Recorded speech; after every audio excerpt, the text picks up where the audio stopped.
Hello friends, good evening. আশা করি সবাই ভালো আছো। তো আজকে আমাদের রাত্রের ডিনারে বানানো হয়েছিল পনির, আর পনির দিয়ে একটু কষা করে দহি পনির বলতে পারো, বা চারমগজ বাটা ঠাটা দিয়ে কষিয়ে বানানো হয়েছে।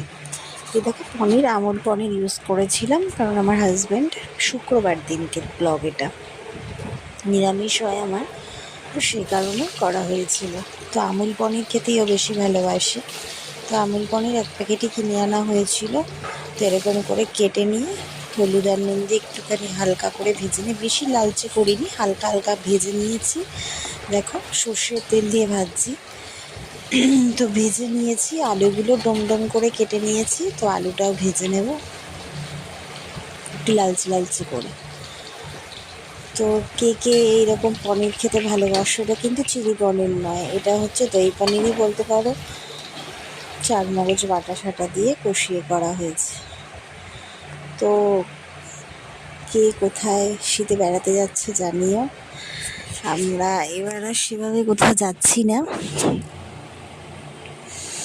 তো তোমরা খুব তাড়াতাড়ি জানতে পারবে কেন কোথাও যাচ্ছি না বা কিছু। যাই হোক, এবার আলুটাকেও ডম করে কেটে নিয়ে ভেজে নিচ্ছি। এবার চলো, ওই টেলিকাস্ট করে দেবে। শীতটা এখনো সেভাবে পড়েও নি, তো সেরকম কোনো প্ল্যানও নেই আপাতত। এখনও ফ্যান ফুল স্পিডে চালাতে হচ্ছে, নাহলে ঘুম আসছে না। আচ্ছা, ফোড়নটা কি দিচ্ছি বলো তো? গোটা গরম মশলা ফোড়নে দেব, এলাচ, দারচিনি, লবঙ্গ, সাথে একটুখানি জিরে, সাদা জিরে দিয়ে দিলাম।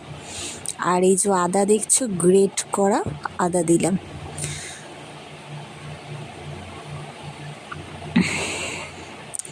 এক আঙুলের হাফ ইঞ্চি মতো আদা পুরো গ্রেট করে দিয়ে দিলাম, কারণ নিরামিষ বুঝতেই পারছো।